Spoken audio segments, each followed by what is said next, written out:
കാലങ്ങളായി നിലനിൽക്കുന്ന American Iran ശത്രുത ഇപ്പോൾ വെറും ഒരു പ്രാദേശിക പ്രശ്നം മാത്രമല്ല, മറിച്ച് അതൊരു ആഗോള പ്രതിസന്ധിയിലേക്ക് കൂടി വഴിമാറിയിരിക്കുകയാണെന്ന് നമ്മൾ ഗൗരവത്തോടെ തിരിച്ചറിയേണ്ടത് കൂടിയുണ്ട്. ഇറാനിലേക്ക് ഏത് നിമിഷവും ഒരു സൈനിക നടപടി ഉണ്ടാകുമെന്ന് ആവർത്തിച്ചുള്ള അമേരിക്കൻ പ്രസിഡന്റ് ഡൊണാൾഡ് ട്രംപിന്റെ വാദങ്ങൾ വെറും വെല്ലുവിളികളല്ല, മറിച്ച് അത് ലോകത്ത് നടക്കുന്ന ഭീഷണി കൂടിയാണ്. അന്താരാഷ്ട്ര തലത്തിൽ വലിയ പ്രത്യാഘാതങ്ങൾക്കാണ് ഈ വാക്കുകൾ ഇപ്പോൾ വഴിമരുന്നിട്ടിരിക്കുന്നത്. ഇറാനുമായി ബന്ധം പുലർത്തുന്ന സകല രാജ്യങ്ങൾക്കും ശിക്ഷ വിധിക്കുന്നു എന്ന മട്ടിലാണ് ട്രംപ് ഇപ്പോൾ പെരുമാറിക്കൊണ്ടിരിക്കുന്നത്. ഈ ലോകം തൻ്റെ കാൽ കീഴിലാണെന്നും അല്ലെങ്കിൽ തൻ്റെ കാൽച്ചുവട്ടിലാണെന്നുള്ള ഭാവത്തിൽ തീരുവ വർദ്ധിപ്പിച്ചും അതുപോലെ നിരന്തരമായി വെല്ലുവിളികൾ നടത്തിയും ട്രംപ് മുന്നോട്ട് പോകുമ്പോൾ ഇതൊരു വിളക്കണയാൻ പോകുന്നതിന് മുമ്പുള്ള ഒരു വലിയ ആളിക്കത്തലായി വേണം നാം ഇതിനെ വിലയിരുത്താനും നാം ഇതിനെ മനസ്സിലാക്കാനും. കാരണം ഈ നിലയ്ക്കാണ് ട്രംപ് മുന്നോട്ട് പോകുന്നതെങ്കിൽ അമേരിക്കൻ സാമ്രാജ്യത്വത്തിൻ്റെ അന്ത്യം കുറിക്കുന്ന ഇടമായി ഇറാൻ മാറുമെന്ന കാര്യത്തിൽ യാതൊരു സംശയവും ആർക്കും ഉണ്ടാകേണ്ടതില്ല. ഇതിന് വലിയ വ്യക്തമായ സൂചനകൾ തന്നെ നൽകിയതും റഷ്യ കൂടിയാണ്. റഷ്യയുടെ വിദേശകാര്യ മന്ത്രാലയം ഈ വിഷയത്തിൽ സ്വീകരിച്ചിരിക്കുന്ന നിലപാട് വളരെയധികം പ്രത്യേകതകൾ ഉള്ള ഒന്നുകൂടിയാണ്. അത് കേവലം ഇറാന് പൂർണ്ണമായി പിന്തുണ പ്രഖ്യാപിക്കുന്നു എന്ന ഒരു വരിയിൽ മാത്രം ഒതുങ്ങിപ്പോകുന്ന കാര്യങ്ങളൊന്നുമല്ല, മറിച്ച് മീഡിയ ഈസ്റ്റിലെ, അതായത് പശ്ചിമേഷ്യയിലെ അമേരിക്കൻ ആധിപത്യത്തിന് എന്നേക്കുമായി തടയിടുന്നതിന് വേണ്ടിയുള്ള തന്ത്രപരമായ നീക്കങ്ങൾക്ക് റഷ്യ നേരിട്ട് ചുക്കാൻ പിടിക്കാൻ പോകുന്നു എന്ന തരത്തിലുള്ള വലിയ മുന്നറിയിപ്പുകളാണ് ഇപ്പോൾ പുറത്തു വന്നുകൊണ്ടിരിക്കുന്നത്. ഇറാനെതിരെ ഒരു തരത്തിലുള്ള സൈനിക ആക്രമണവും ഒരു സാഹചര്യത്തിലും അംഗീകരിക്കാൻ കഴിയില്ലെന്നും അതൊരു തരത്തിലും അനുവദിക്കില്ല എന്നുമാണ് റഷ്യൻ വിദേശകാര്യ മന്ത്രാലയം ഇപ്പോൾ ഔദ്യോഗികമായി നൽകിയിരിക്കുന്ന ഉറപ്പും അല്ലെങ്കിൽ പ്രഖ്യാപിച്ചിരിക്കുന്നതും. ഇത്തരമൊരു സൈനിക നീക്കം മിഡിൽ ഈസ്റ്റിൽ മാത്രമല്ല ആഗോളതലത്തിൽ തന്നെ വലിയ അസ്ഥിരതയും അതുപോലെ നിയന്ത്രണാതീതമായ പ്രത്യാഘാതങ്ങളും സൃഷ്ടിക്കുമെന്ന് റഷ്യ ലോകത്തിന് മുന്നറിയിപ്പ് കൂടി നൽകിയിരിക്കുകയാണ്. സംഘർഷത്തിലൂടെയും സാമ്പത്തിക സമ്മർദ്ദത്തിലൂടെയും കടന്നു പോകുന്ന ഒരു രാജ്യത്തെ കൂടുതൽ പ്രകോപിപ്പിക്കുക, അവരുടെ ആഭ്യന്തര കാര്യങ്ങളിൽ അനാവശ്യമായി തലയിടുക, അവരുടെ പരമാധികാരത്തിന് നേരെ കൈകടത്തുക എന്നുള്ളതൊക്കെ അന്താരാഷ്ട്ര സമാധാനത്തിന് ഗുരുതരമായ വെല്ലുവിളിയാണെന്ന് റഷ്യ അടിവരയിട്ട് ആവർത്തിച്ച് പറഞ്ഞുകൊണ്ടേയിരിക്കുന്നു. അമേരിക്ക ഇറാൻ വിഷയത്തെ റഷ്യ ഇത്രയും തീക്ഷ്ണമായ ആഗോളതലത്തിൽ വിലയിരുത്തുന്നുണ്ടെങ്കിൽ അതിനർത്ഥം ഇതൊരു ആഗോള വിഷയമായി വളർന്നു കഴിഞ്ഞു എന്നുള്ളത് തന്നെയാണ്. ഈ വിഷയത്തിൽ ഞങ്ങൾ കൃത്യമായി നിലപാട് സ്വീകരിക്കുന്നുവെന്ന് റഷ്യ പറയുമ്പോൾ ഇത് പശ്ചിമേഷ്യയിൽ അമേരിക്കൻ സാമ്രാജ്യത്വം നേരെയുള്ള ഒരു വലിയ മുന്നേറ്റത്തിൻ്റെ തുടക്കം കൂടിയാണ്. വിവിധ രാജ്യങ്ങളുടെ നേതൃത്വത്തിൽ പഴയ USSR മോഡലിലുള്ള ഒരു വലിയ സഖ്യത്തിൻ്റെ ആരംഭം തന്നെ ഇതിനെ വിലയിരുത്തേണ്ടി കൂടി വരും. അമേരിക്ക നടത്തുന്ന ഇത്തരം നീക്കങ്ങൾ എന്തൊക്കെയാണെന്നുള്ളത് നമുക്കറിയാം. വെനിസ്വേലൻ പ്രസിഡന്റിനെ ഒരു രാത്രി കൊണ്ട് തൂക്കിയെടുത്ത് കൊണ്ടുവന്ന് വിചാരണ നടത്തി സദ്ദാം ഹുസൈൻ്റെ കാര്യത്തിൽ ഇറാഖ് അധിനിവേശ സമയത്ത് നമ്മൾ കണ്ടതും ഇത് തന്നെയാണ്. അതുപോലെ ഇനിയും കൂടുതൽ രാജ്യങ്ങളിലേക്ക് തൻ്റെ ഡെൽറ്റ ഫോഴ്സിനെ ഉപയോഗിച്ച് കടന്നു കയറി തനിക്ക് ഇഷ്ടമുള്ളതെല്ലാം ചെയ്യാമെന്ന മട്ടിലാണ് ട്രംപ് ഇപ്പോൾ നിർണായകമായ വെല്ലുവിളികളും പ്രഖ്യാപനങ്ങളും ഒക്കെ നടത്തിക്കൊണ്ടിരിക്കുന്നത്. ഇറാനുമായി വ്യാപാര ബന്ധമുണ്ടെങ്കിൽ അതുപോലെ റഷ്യയുമായി ബന്ധമുണ്ടെങ്കിൽ നിങ്ങൾക്ക് കനത്ത ശിക്ഷാ തീരുവ നടപ്പാക്കുമെന്ന് ട്രംപ് പരസ്യമായി പ്രഖ്യാപിക്കുന്നുണ്ട്. ഇത്തരം നടപടികളിലൂടെ ലോകരാജ്യങ്ങളുടെ നെഞ്ചത്തേക്ക് കയറുന്ന സ്വഭാവമാണ് ട്രംപിൻ്റെത്. നമ്മുടെ ഭാരതത്തിൻ്റെ അല്ലെങ്കിൽ നമ്മുടെ ഇന്ത്യയുടെ നേർക്കും ട്രംപിൻ്റെ ഇത്തരം നീക്കങ്ങൾ ഉണ്ടാകുന്നുണ്ട് എന്നുള്ളത് നാം ഗൗരവമായി കാണേണ്ട കാര്യം കൂടിയാണ്.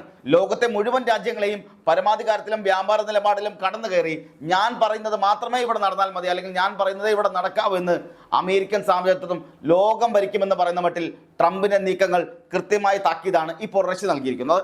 ഇറാനിലേക്ക് ആക്രമണം നടത്തിയാൽ ഇറാനെ പൂർണ്ണമായി പിന്തുണയ്ക്കുമെന്ന് പറയുന്ന റഷ്യ, അല്ലെങ്കിൽ റഷ്യ പറയുമ്പോൾ അതിന് പിന്നിൽ വലിയ ശക്തികളുണ്ടെന്ന് കൂടി ഇവിടെ മനസ്സിലാക്കണം. ചൈന ഇറാനെ സാമ്പത്തികമായി സഹായിക്കുകയും ഉത്തര കൊറിയൻ ഭരണാധികാരി കിം ജോങ് ഉൻ നേരത്തെ തന്നെ ഈ വിഷയത്തിൽ ഇറാൻ അനുകൂലമായ നിലപാട് വ്യക്തമാക്കിയിട്ടുമുണ്ട്. പശ്ചിമേഷ്യൻ രാജ്യങ്ങളിൽ തുർക്കി ഉൾപ്പെടെയുള്ള പല രാജ്യങ്ങൾക്കും അമേരിക്കയുടെ ഇത്തരം നീക്കങ്ങളിൽ കടുത്ത വിയോജിപ്പുമുണ്ട്. ഇന്ത്യ ഇപ്പോൾ താരിഫ് വർധന ഉൾപ്പെടെയുള്ള വിഷയത്തിൽ നിശബ്ദത പാലിക്കുന്നുണ്ടെങ്കിലും ഒരർത്ഥത്തിൽ അത് ഈ പ്രശ്നങ്ങൾ മാറുകയാണെങ്കിൽ മാറട്ടെ എന്ന നിലയിലുള്ള നിലപാട് മാത്രമാണത്. എന്നാൽ അമേരിക്ക നിലപാട് കടുപ്പിച്ചാൽ ഇന്ത്യ ഇനിയും കടുത്ത നടപടിയിലേക്ക് പോകാനുള്ള സാധ്യതയുമുണ്ട്.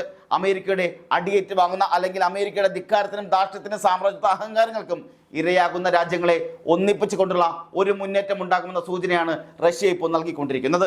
ഇറാൻ നേരത്തെ തന്നെ അമേരിക്ക ആക്രമിച്ചാൽ, അല്ലെങ്കിൽ ഇറാൻ നേരത്തെ തന്നെ അമേരിക്ക ആക്രമണത്തിന് സാധ്യതയുണ്ടെന്ന് പറഞ്ഞാൽ ശക്തമായ ഭാഷയിൽ തിരിച്ചടിക്കുമെന്ന് വ്യക്തമാക്കിയിട്ടുണ്ട്. ഇനി അമേരിക്കയുടെ ഈ യുദ്ധഭീഷണികൾക്കെതിരെ ഇറാൻ കുറച്ചുകൂടി കടുപ്പിച്ച ചില വാക്കുകൾ കൂടി പറഞ്ഞിട്ടുമുണ്ട്. ഇറാനെതിരായ അമേരിക്കൻ ഭീഷണികളെ റഷ്യ വെറും സൈനിക മുന്നറിയിപ്പുകളായി മാത്രമല്ല കാണുന്നത്. നേരെ മറിച്ച് ഇറാനിൽ ഇങ്ങനെ ഒരു പ്രതിസന്ധി ഉണ്ടാകാനുള്ള പ്രധാന കാരണം അത് അമേരിക്കയുടെ ഉപരോധങ്ങളും ബാഹ്യമായ ഇടപെടലുകളുമാണ്. ഉയർന്ന താരിഫുകൾ ഏർപ്പെടുത്തി ഇറാന്റെ വ്യാപാര പങ്കാളികളെ സമ്മർദ്ദത്തിലാക്കാനുള്ള അമേരിക്കൻ ശ്രമങ്ങളെ ലജ്ജാകരമെന്നാണ് റഷ്യ വിശേഷിപ്പിച്ചത്. ഒരു സ്വതന്ത്ര രാഷ്ട്രത്തെ സാമ്പത്തികമായി ശ്വാസം മുട്ടിക്കാൻ ശ്രമിക്കുന്ന ഈ നയങ്ങൾ സാധാരണ ജനങ്ങളുടെ ജീവിതത്തെ തന്നെ ദുരിതത്തിലാക്കും. അമേരിക്കയുടെ പൊള്ളത്തരങ്ങൾ ഇതിലൂടെ തുറന്നു കാട്ടപ്പെടുന്നുവെന്ന് റഷ്യ ആവർത്തിച്ച് പറയുന്നുമുണ്ട്. ഇതിനൊക്കെ തിരിച്ചടിക്കേണ്ട സമയം അതിക്രമിച്ചു കഴിഞ്ഞു. അമേരിക്കയും ട്രംപിനെയും ഇനിയും ഇങ്ങനെ അഴിച്ചുവിടാൻ ശരിയാകില്ല, അല്ലെങ്കിൽ അഴിച്ചുവിട്ടാൽ ശരിയാകില്ല എന്ന് ഉറച്ച നിലപാടിലാണ് അവർ മുന്നോട്ട് പോകുന്നത്. ഇത് സകല രാജ്യങ്ങളെയും ബാധിക്കുന്ന വിഷയമാണെന്ന് അവർ ആവർത്തിച്ച് പറയുകയും ചെയ്യുന്നു.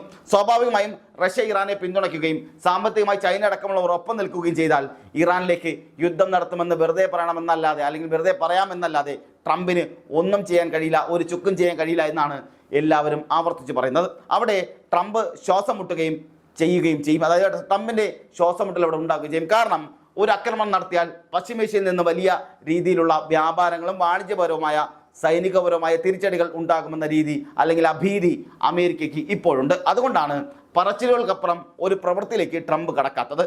ട്രംപ് ഏതെങ്കിലും തരത്തിലൊരു ആക്രമണം ഇറാനിലേക്ക് അഴിച്ചുവിടുകയാണെങ്കിൽ അതിശക്തവും കഠിനവുമായ തിരിച്ചടി റഷ്യയുടെ നേതൃത്വത്തിൽ വരുമെന്ന് ഇവർ നന്നായി തിരിച്ചറിയുന്നുണ്ട്. അത് കേവലം സായുധ ആക്രമണം മാത്രമായിരിക്കില്ല, മറിച്ച് അമേരിക്കയുടെ സാമ്രാജ്യത്വ അധിനിവേശ അഹങ്കാരങ്ങൾ ഇല്ലാതാക്കുന്ന വിധത്തിൽ കൂടി ഉള്ളതായിരിക്കും. ട്രംപിൻ്റെ ഇമാതിരി പണികളുടെയൊക്കെ ഒടുക്കം ഇനിയും ഇങ്ങനെയാണ് പോകുന്നതെങ്കിൽ അത് ഇറാനിൽ തന്നെയായിരിക്കും. അമേരിക്കയുടെ ഇത്തരം അഹങ്കാരത്തിനുള്ള അന്ത്യം ഉടൻ ഉണ്ടാകുന്ന സൂചനകളാണ് ഇപ്പോൾ പുറത്തു വന്നുകൊണ്ടിരിക്കുന്നത്. അത് ട്രംപിനും അറിയാവുന്നതുപോലെ തന്നെയാണ് അദ്ദേഹം കടുത്ത നടപടികളിലേക്ക് പോകാതെ വെറും വെല്ലുവിളികളിലും ഭീഷണികളിലും മാത്രം കാര്യങ്ങൾ ഒതുക്കുന്നത്. കഴിഞ്ഞ 3 ആഴ്ചയായി എത്ര തവണ ട്രംപ് ഇറാനിലേക്ക് ഇപ്പോൾ കയറുമെന്ന് പറയുന്നുണ്ട്. ഇത് നാം എത്ര തവണയായി കേൾക്കുന്നുണ്ട്. എത്ര തവണ പ്രക്ഷോഭങ്ങൾക്ക് ഞങ്ങൾ കൂടെയുണ്ട്, സൈന്യത്തെ തരും എന്ന് വീരവാദം മുടക്കി. പക്ഷേ ഈ പറച്ചിലുകൾക്കപ്പുറം ഒരടി മുന്നോട്ട് പോകാൻ ട്രംപിനോ അമേരിക്കയ്ക്കോ കഴിഞ്ഞിട്ടില്ല. ഇസ്രായേൽ ആണെങ്കിലും അമേരിക്ക ഇപ്പോൾ ആക്രമിക്കുമെന്ന് കരുതി ഇരിക്കാൻ തുടങ്ങിയിട്ട് കാലങ്ങൾ കുറേയായി. എന്നാൽ ഇറാൻ ഒട്ടും ഭയപ്പെടുന്നുമില്ല. വെനിസ്വേലയിൽ കയറി പ്രസിഡന്റിനെ പിടിച്ചപ്പോൾ അടുത്തത് ഇറാനാണെന്ന് പറഞ്ഞവർ ഇപ്പോൾ എവിടെ പോയി എന്നുള്ള ചോദ്യമുണ്ട്. എന്തുകൊണ്ടാണ് ഖമേനിയെ തൊടാൻ സാധിക്കാത്തത്? ഇറാനെ തൊട്ടാൽ അമേരിക്കയുടെ അഹങ്കാരം തീരുമെന്ന് അവർക്ക് മനസ്സിലായിട്ടുണ്ട്. ആ ഭയമുള്ളത് കൊണ്ട് തന്നെയാണ് അമേരിക്ക പറച്ചിലുകൾക്കപ്പുറത്തേക്ക് നീങ്ങാത്തത് എന്ന് കൂടി നാം ഇവിടെ എടുത്തു പറയേണ്ടതുണ്ട്. ആക്രമണം നടന്നാൽ അമേരിക്ക പ്രതീക്ഷിക്കാത്ത വിധത്തിലുള്ള സംയുക്ത തിരിച്ചടി ഉണ്ടാകുമെന്ന് ഖമേനി വ്യക്തമാക്കിയിട്ടുണ്ട്. അതുകൊണ്ട് തന്നെയാണ് ട്രംപ് ഒരക്ഷരം മിണ്ടാതെ, അല്ലെങ്കിൽ ആവർത്തിച്ച് വീരവാദം മാത്രം മുഴക്കി മുന്നോട്ട് പോകുന്നത്. നാം ഒന്ന് ആലോചിക്കണം. ഇവിടെ ഇത്രയും കാലമായിട്ടും ഇത്രയും തവണ ഞാനിപ്പോൾ ആക്രമിക്കും എന്ന് പറഞ്ഞിട്ട് എന്തുകൊണ്ടാണ് അമേരിക്ക ആക്രമിക്കാത്തത്? എന്തുകൊണ്ടാണ് ഖമേനിയെ പിടിച്ചകത്തിടാത്തത്? എന്തുകൊണ്ടാണ് ഇവിടെ ഞങ്ങളിപ്പോൾ അക്രമം നടത്തും, അല്ലെങ്കിൽ ഞങ്ങളിപ്പോൾ സായുധ സേന അയക്കുമെന്ന് പറഞ്ഞിട്ട് അയക്കാത്തത്? ഈ ചോദ്യങ്ങളെല്ലാം നിലനിൽക്കുന്നു. അപ്പോഴും ഇതെല്ലാം ഇവിടെ നിലനിർത്തിക്കൊണ്ട് തന്നെ ഇവർ പറയുന്നത്, അല്ലെങ്കിൽ എല്ലാവരും ആവർത്തിച്ച് പറയുന്നത്, ട്രംപിനെ കൊണ്ട് വീരവാദം മുഴക്കാൻ മാത്രമേ സാധിക്കൂ. തൊട്ടാൽ തിരിച്ചടി ഉറപ്പാണ്. അത് അമേരിക്കയെ കൊണ്ട് താങ്ങാൻ കഴിയില്ല എന്നാണ് റഷ്യ ഉൾപ്പെടെയുള്ളവർ പറഞ്ഞു വെക്കുന്നത്.